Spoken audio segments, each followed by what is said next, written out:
Good morning all of you friends. आज friends मैं आपके साथ सिंपल प्रेजेंट टेंस के बारे में साझा करूँगा। तो चलते हैं फ्रेंड्स, इसकी क्या पहचान है। इंट्रोडक्शन। इस टेंस के हिंदी वाक्यों के अंत में पास है, रखती है, रखते हो, रखता है आदि शब्द आते हैं। इस टेंस में हम हेल्पिंग वर्ब हैज या हैव का प्रयोग करते हैं। एक वचन करता he, she, it singular word के साथ हैज का प्रयोग करते हैं। बहुवचन करता you, we, they plural word के साथ हैव का प्रयोग करते हैं। आई के साथ भी हम हैव का प्रयोग करते हैं। इस पार्ट में या इस टेंस में सिंपल टेंस में मेन वर्ब का प्रयोग नहीं किया जाता है, बल्कि हेल्पिंग वर्ब को ही मेन वर्ब मान लिया जाता है। Affirmative sentence. अफर्मेटिव सेंटेंस बनाने का नियम। Subject.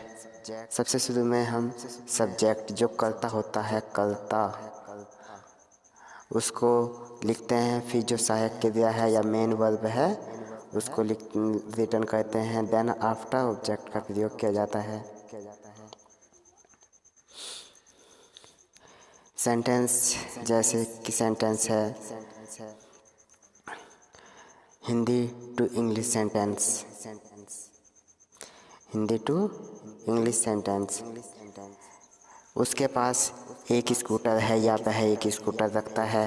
He has a scooter. He subject है, हेल्पिंग वर्ब हैज हो गई और ए स्कूटर ऑब्जेक्ट हो गया। Subject plus helping verb plus object. तुम मेरी कुछ किताबें रखते हो, या इसको ऐसे भी कह सकते हैं तुम्हारे पास मेरी कुछ किताबें हैं। सब्जेक्ट क्या है? यू।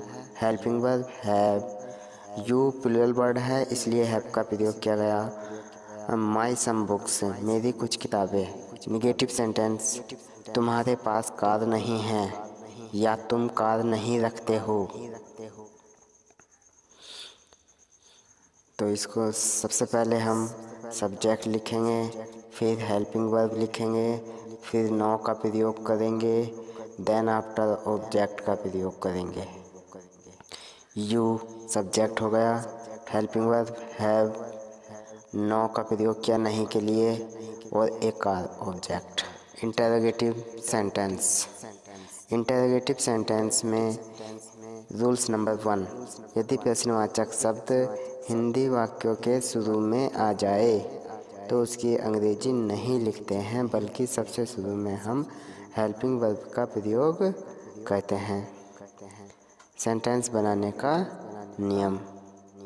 सेंटेंस बनाने का नियम जैसा कि इसमें लिखा हुआ है कि यदि शुरू में आएगा प्रश्नवाचक शब्द तो उसकी अंग्रेजी नहीं लिखेंगे, बल्कि हम हेल्पिंग वर्ब का प्रयोग करेंगे।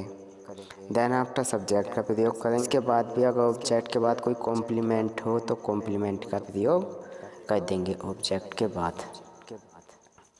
सेंटेंस है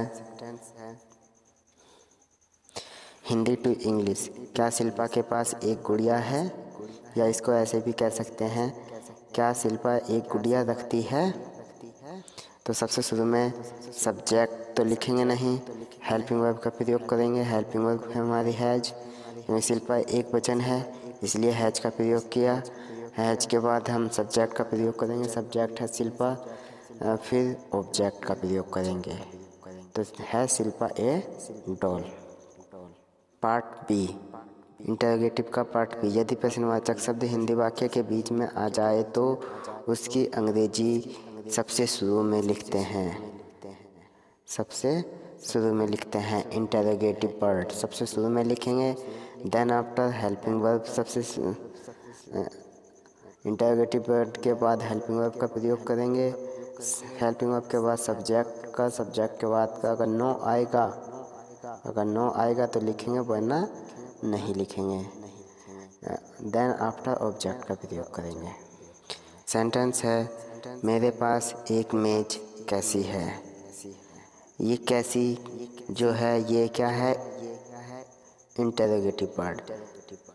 तब इसको सबसे शुरू में लिखेंगे हाउ। बाद हेल्पिंग वर्ब का प्रयोग करेंगे। हेल्पिंग वर्ब हमारी हैव, आई के साथ हम हैव का प्रयोग करेंगे। देन आफ्टर सब्जेक्ट, सब्जेक्ट हमारा मैं की अंग्रेजी हो जाएगी आई। देन आफ्टर नो का प्रयोग इसमें किया नहीं गया, इसलिए नो का प्रयोग हम करेंगे नहीं, ऑब्जेक्ट का प्रयोग करेंगे। ऑब्जेक्ट हमारा a table. Thanks for watching my video.